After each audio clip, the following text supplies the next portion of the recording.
This is an oral history interview for the University of Alabama in Huntsville Archives. Today is September 12th, 2006. I'm Charles Lundquist. Our guest today is George Doan. George, we're pleased to have you here today. Well, I'm amazed to be here, but thanks, Chuck. We usually start out by letting the interviewee tell a little bit about where he spent his youth, where he got educated, and how he got into the space program. Can you begin that way, please? Yeah, even at 75, I think I can remember most of that. Good. By the way, my full name is George B. Doan III, not to be confused with my son, who's the fourth, or my grandson, who's the fifth. So now we got that straightened out. Thank you. Glad to do that. I was born in Boston, Massachusetts, educated in the public schools of Princeton, New Jersey, Quakertown, Pennsylvania, and a couple of years at the boarding school at Westtown Friends, then on to Swarthmore College, which was just down the street.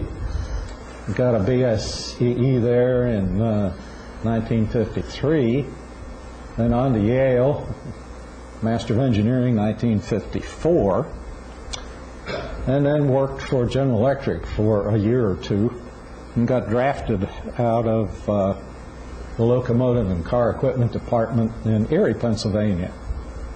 I got drafted, I was working on experimental locomotives, and Uncle Sam sent that notice, went to Fort Jackson, the sand and scrub pine of Fort Jackson, South Carolina, and then over here to Redstone Arsenal, and I vividly remember the triptych. I had a car. The triptych saying, the only thing it said about Huntsville was it was the watercress capital of the country. And I don't know if there's any more harvested here or not, but I got assigned to, now this is before, this is with the Army. So, yeah, what year was that? That was late 1955. Late 1955. And I think General Toptoy was still the commander, although he didn't last long. Von Braun was head of GMDD, Guided Missile Development Division. And I was working in one of the electronics areas. I forget the exact name of the organization, but it was headed then, as it was for a long time, by Walter Heusemann. And I found it interesting that transistors were just appearing on the electronic scene. And here, three of us were the lowest kind of grunts. And here come lieutenant colonels with one or two transistors in their pocket. The old Honeywell H1, a germanium transistor that would burn out while you looked at it. We were quartered, well, not quartered, but we had what passed for our laboratory in the former nurses' quarters up against the north end. On Squirrel Hill. On Squirrel Hill, yes, definitely. And that was an interesting place. And I remember the first winter I was here. Here I am in Alabama, and I came from the Northeast. And it snowed. And I was so surprised that it snowed in Alabama, I took pictures of it and sent them home. Little vignettes, you know. Well, Redstone was beginning to wind up. The Redstone missile was beginning to wind up. We called it V2 Mod 2. It was beginning to wind up, but some of the guys, some of the civilians around us were working on and one of the GIs too, on the rotating spin launcher for the first free world satellite, so-called. That was Joe Cutting doing a lot of that work, and Hank Torber was the civilian. So off went, I guess that's, I didn't do much personally on the Redstone. Did quite a lot on the next one, the Jupiter. But you eventually got out of the Army, I take it. Well, yeah, but not immediately. 2 years. I was here 1955 to 1957, September. I forget the exact date. I didn't forget it for a long time. And began working on, I got out of the Army. My Army stint had depleted my funds to a certain extent. So I went to work for a contractor for a couple of years, Ford Instrument Company, based in Kings Plaza, New York City, but basically on TY here. And I wound up working in when I was still in the Army, I was working on control problems for Jupiter. Transistors at that point, now this is late 57 or so, mid 57, transistors were still not that widely used, but the Germans brought in a lot of magnetic amplifier technology, and they were widely used on the Jupiter.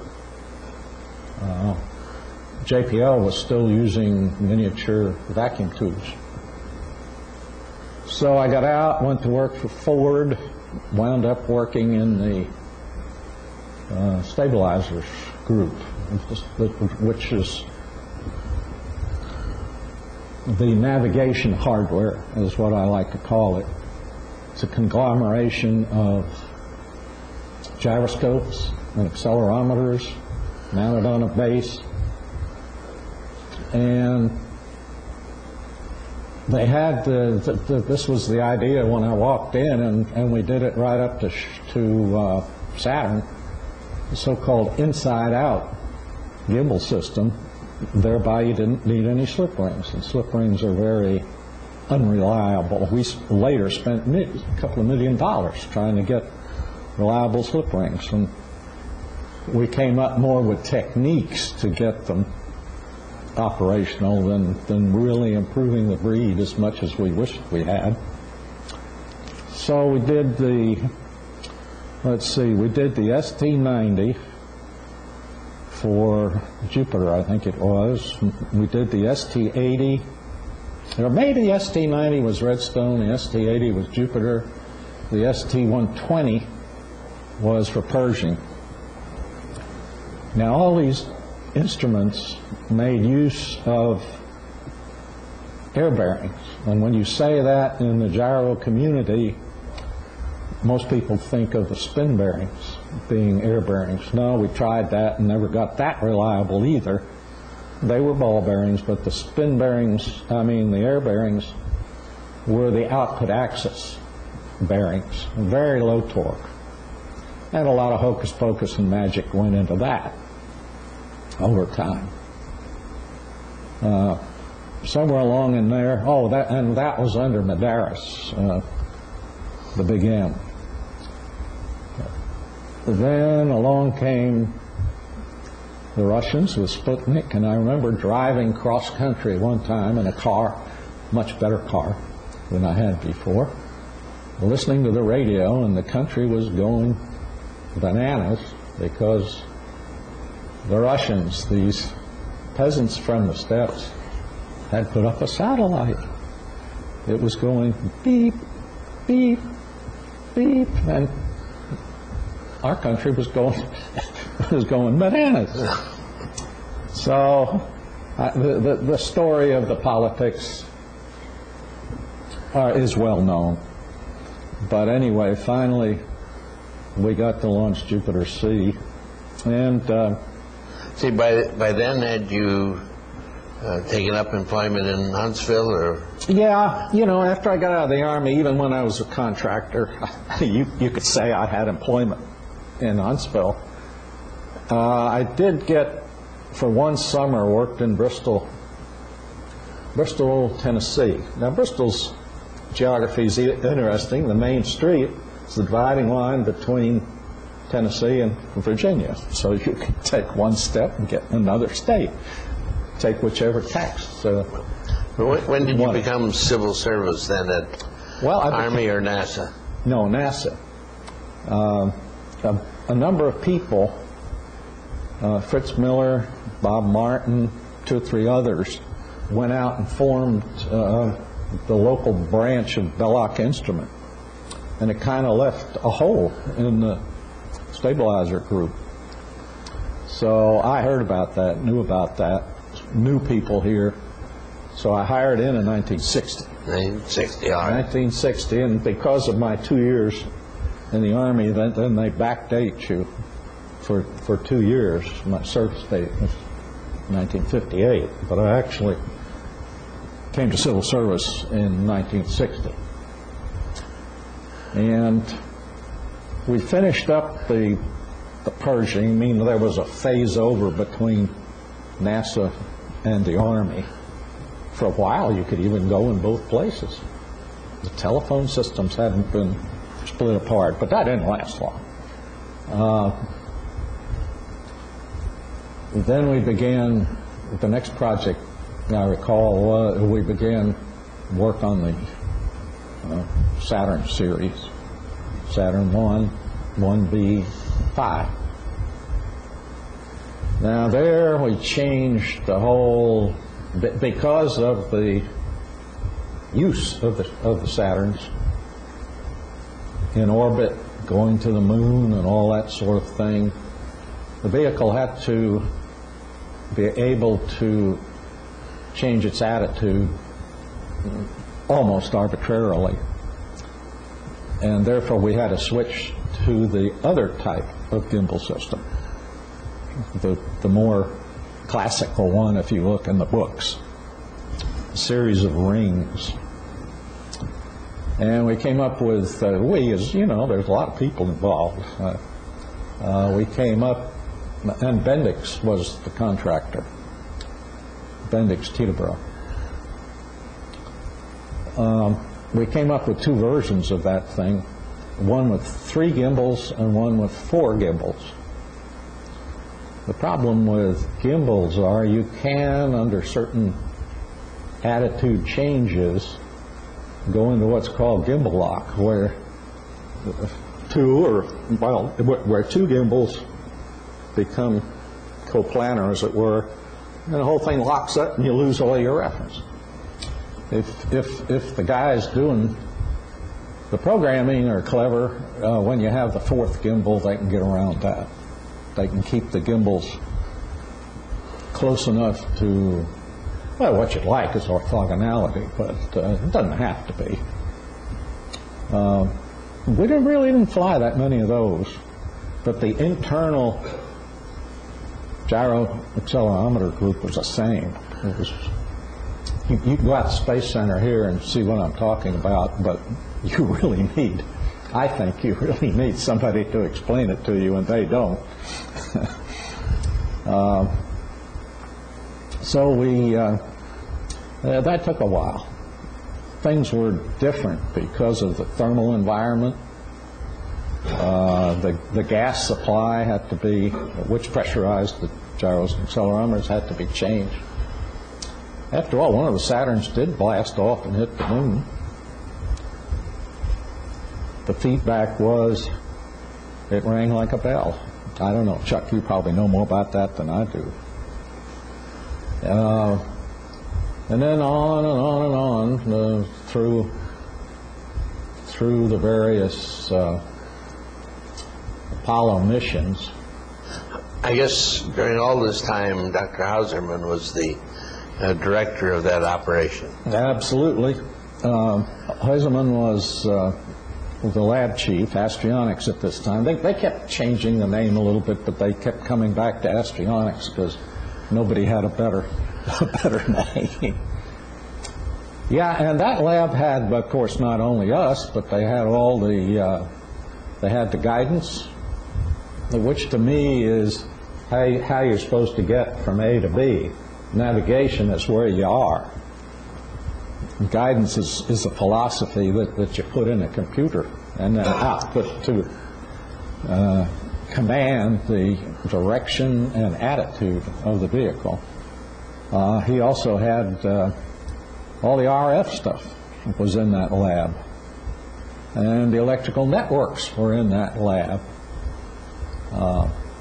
which were really, in many ways, the systems group, because they had to go out and feed electricity to everybody around. We also had, toward the end of, during a reorganization, our division picked up the actuators. Now, they'd always been in that lab, but we got, due to a reorganization, we got the actuators for all the thrust vector control, which came over from Brooks Moore's previous control group. I don't remember all those details of organization, but after all, I was doing some work. And we had a lot of simulators down in the east end of the lab, a fairly large lab, had engines sticking up, an engine sticking up in the air, and the actuators going, just to make sure everything worked right. And now, we didn't do the pumps. That was done by a mechanical lab. And of course, there was an interface there, and you had to be sure that the lines weren't going to vibrate off the walls because of the, you take physics 1, and they say fluids are incompressible. That's not really true. And if you design things assuming that, you're in a world of hurt. You got to put accumulators in, you got to do this, you got to do that to keep it. The fluid acts like a spring. Very stiff spring, but you got to go through the bulk modulus and all this and that. So that all had to be worked out, and was worked out on breadboards. That was also the lab, by the way, when at the end of the Jupiter thing, they had some instrument compartments in there. This is retrogressing a bit. And inside of it were plywood panels. And if you wanted to fly something, you'd go ask Heusemann if you could fly it, and he'd say yes or no. If he said yes, you told the weights people, Stan Johns, and he'd check it off, and that was about all there was to it. I wonder how many committees and days it would take today to do anything of that sort, but that's how we got it done. And once again, sticking a little bit in the past, Chuck, do you remember when one Jupiter went on the beach down at Cocoa? I don't remember the details, no. Well, the early designs, the V2, the Redstone, of course the Pershing was solid. Early in the Jupiter program, it had some overtones of being with the Navy. And the guys actually eventually went and fired one, I think, off a carrier or something, and the Navy decided that liquid oxygen wasn't for them. I don't blame them. But anyhow, the aspect ratio of the early missiles was sort of thin and long. The aspect ratio of the Jupiter, in comparison, was large diameter and, relatively speaking, short, because you're going to put them on a ship, supposedly. Problem with that was it changed the oscillation frequency of the slosh in the tank, and the control system was not designed to take care of that because it had never come up before. And that's why one went on the beach down at Cocoa. And that's why the so-called beer cans were put in the top of the Jupiter as a quick fix. Later, you put they put baffles in the tanks, and that took care of that. But anyhow, here were the Saturns going up with the various Apollo missions and doing their thing. As things calm down, more and more moves out of the labs and goes to the contractors, goes to the Cape. Initially, you ran all the hardware through the lab and were amazed by some of the things people did, but eventually it got straightened out. So then on to the next thing I recall is Skylab. Now, we got a heavy involvement in Skylab. Not all of it successful, but I mean, Skylab was successful, but not all our equipment was successful. It did the most of its attitude control by means of what are called control moment gyros. Big spinning wheels in a gimbal system that you could command the torque on. You know, gyros are interesting things. You push here, they move there, and you're pushing against inertial forces is what it amounts to. So one of the specs we got and overzealously tried to, and did overzealously met, was to use as little power as possible. You're up there. The power's coming from solar cells and whatever. Well, the way you cut power on a rotating machine, rotating wheel, is you put as little lubricant in as you can, because you don't want to drag the lubricant around. And you use very special lubricants, the hydrocarbon derived, but you wouldn't believe all they go through. Well, and the next thing is, how do you keep feeding oil into these bearings? Well, the guys, Tom Morgan and those people, one of our branches came up with the idea of and maybe Bendix too, of a spinning oil nut with a reservoir in it, felt soaked in oil, where the centrifugal force, oh, you're a physicist, I don't know if you like centrifugal or centripetal. They're opposite directions. Go ahead. Anyway, it spins around, forces the oil up against the outer part of the nut, and the way it was constructed, the oil was supposed to migrate down the nut toward the bearing, and then there was an inclined plane, lip, and from there a drop every once in a while was supposed to get into the bearings. Well, one burned up on the ground, disaster, all sorts of investigation, everybody from everywhere. You remember Bill Horton? Oh, yeah. He was a deputy lab director, I think, at the time. He masterminded a big hoorah, red team, and we went up to Teterboro and everything. While everything was going on, we never figured it out. That's the bottom line. So we went ahead and flew them, and what do you know? One failed up there. Well, there were temperature sensors on the bearing area, and you could see the temperature beginning to rise. And then this was on the CMG. This is on the control moment gyros. Yeah. Oh, we had two other instruments fail. I just haven't got to them yet. And one failed up there. The CMG, one of the CMGs failed up there, or they shut it down.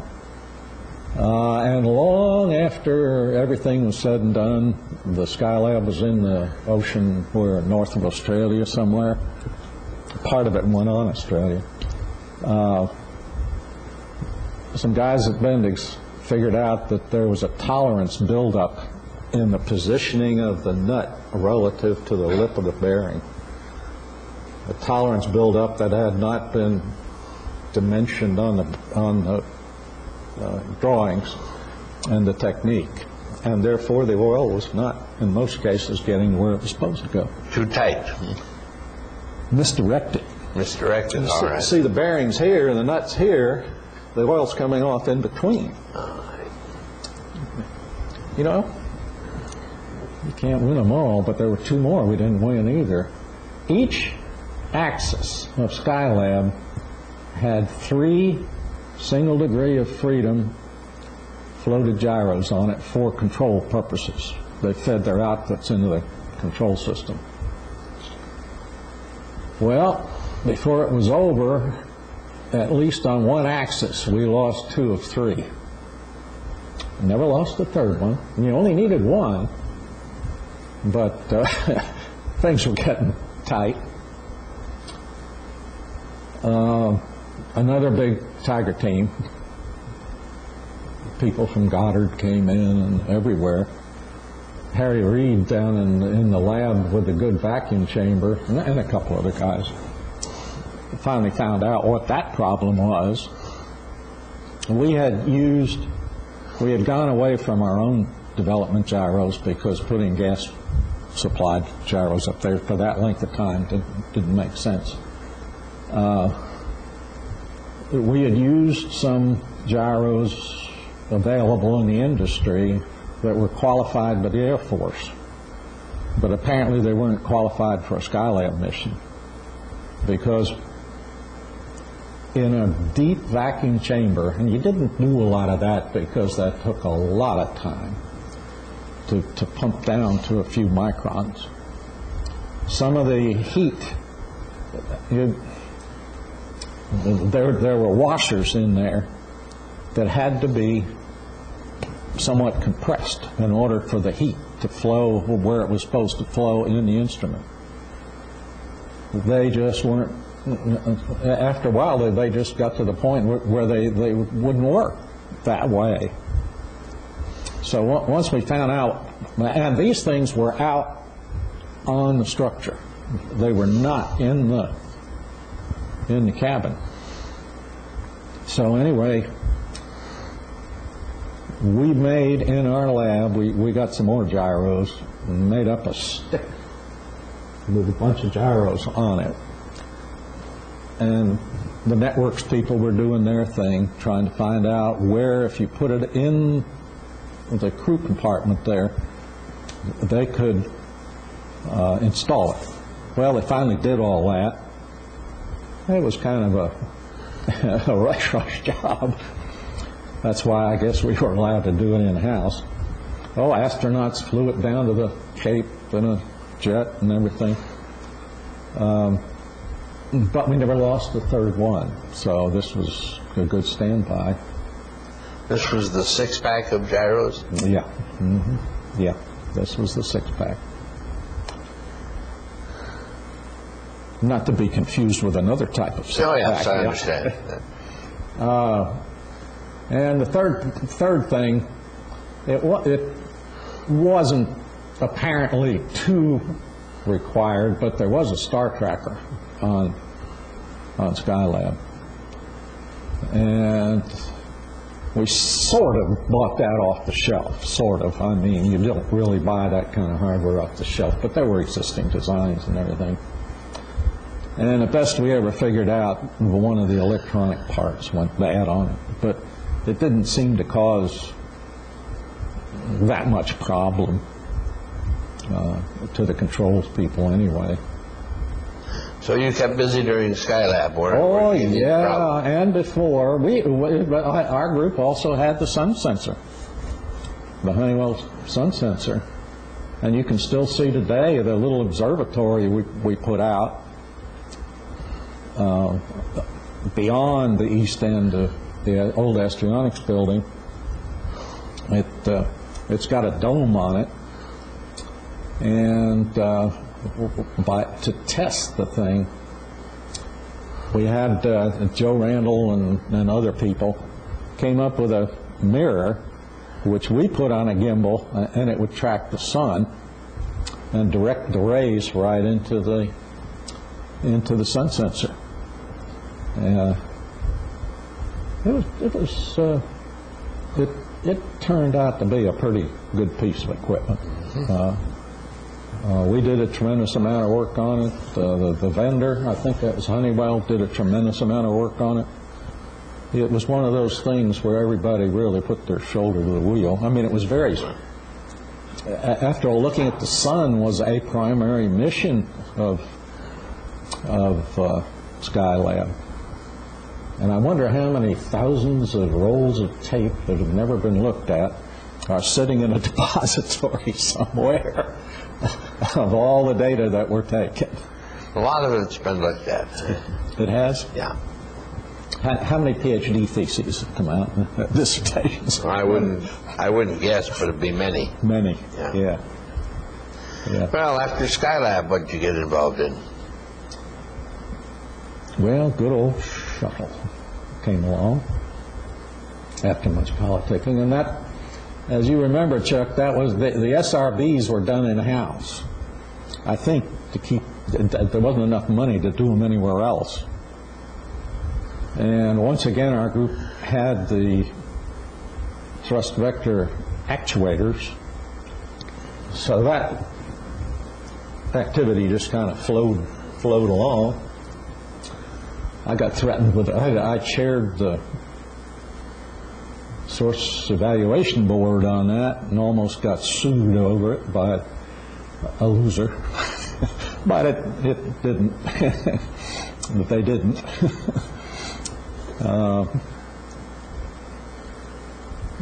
And we used commercial gyroscopes on that one.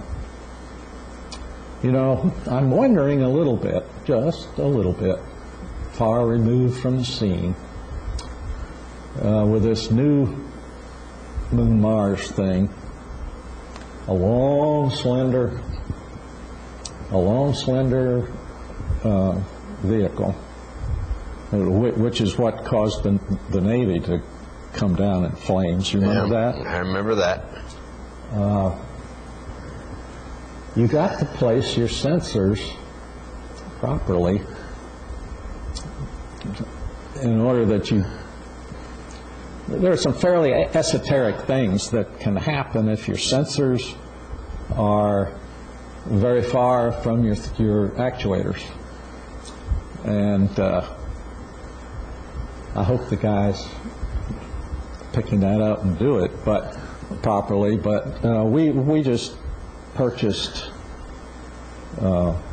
gyroscopes for the SRB. We ran them through our lab just to see, initially, just to see how they perform and this and that. And of course, there was a lot of pre-shuttle stuff. Remember the flyback booster idea? Yes.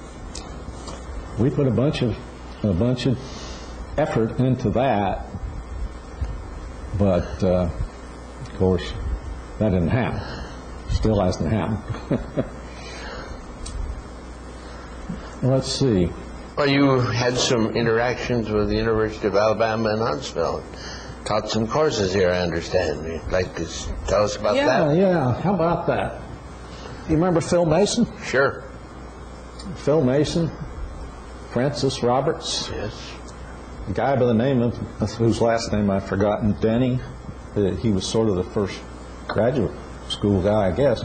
We were all down at or they were all down at offices, 2 or 3 offices down at the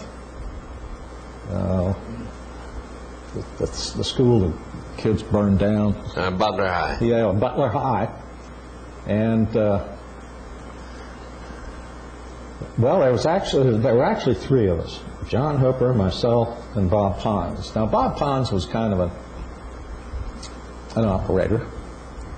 He had a master's degree in aero from Johns Hopkins, and he worked with the people that did the original nose cones on Jupiter. You know those fiberglass nose cones? The ablation cones. Yeah, ablation cones. And I think he's the one that got us involved. Well, it wasn't UAH. It was done under extension out of Tuscaloosa. Dean Morton, who terrified everybody. when Dean Morton was coming, the people here were shaking in their boots, and I'm being pretty literal.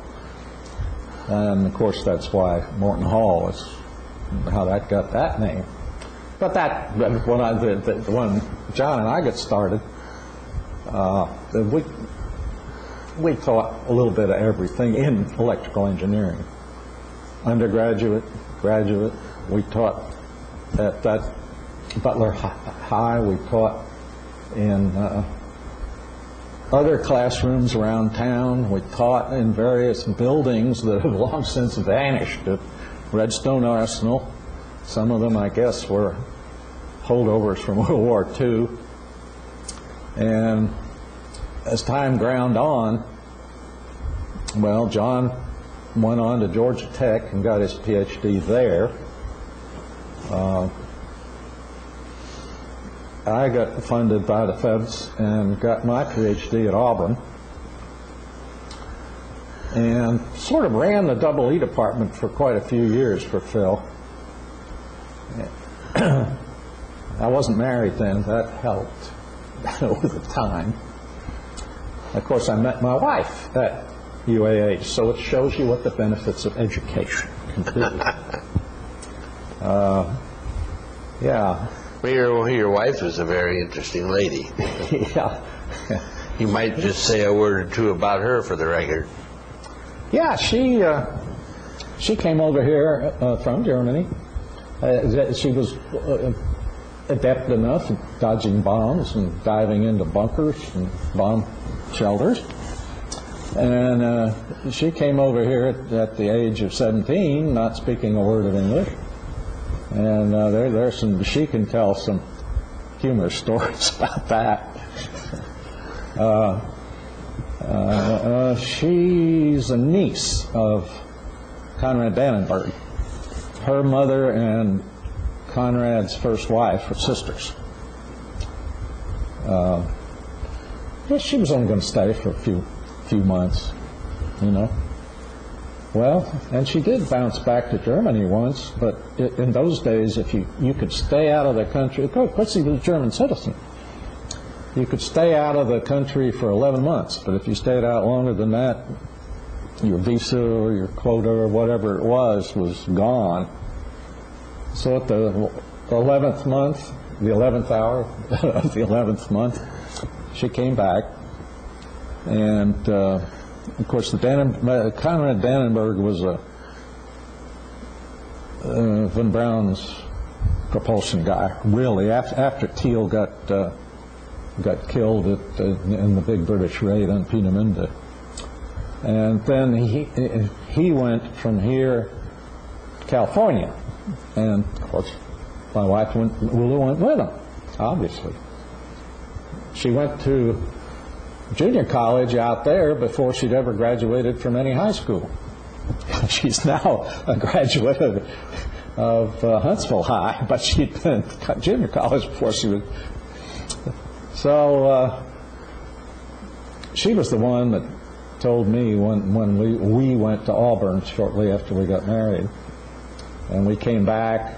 And of course, Chuck, you know, the academic graveyards are strewn with the corpses of those who have done everything but the dissertation. She finally said to me, "You do whatever it takes, because we didn't go to Auburn for you not to get your degree." And so you finished up. What year was that? I got the degree in 1968. But I'd come back, of course, in the meantime. Sure. And I was a branch chief when I came, shortly after I came back, and then kind of escalated up a few years later into being a deputy division chief.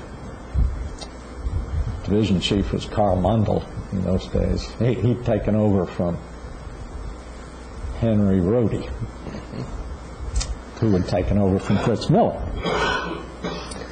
Well, you eventually retired, I guess, from NASA.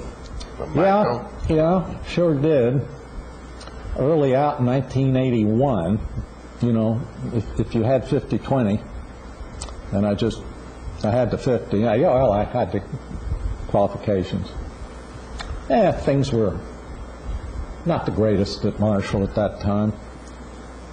I won't go into that on camera, but I went to work for a little startup company here, Control Dynamics, headed by Sherm Seltzer and Gene Worley. Both of them guys retired from NASA. Actually, Sherman's a retired colonel, but I don't know exactly how you work all that. But and I was there about 8 years, and then I came over to the Research Institute, which I notice is on your card, with Bill Vaughn. Stayed there until I was 62, old enough for Social Security. A few years there doing contract research, basically for Marshall. Most of it for Marshall, not all of it, but most of it.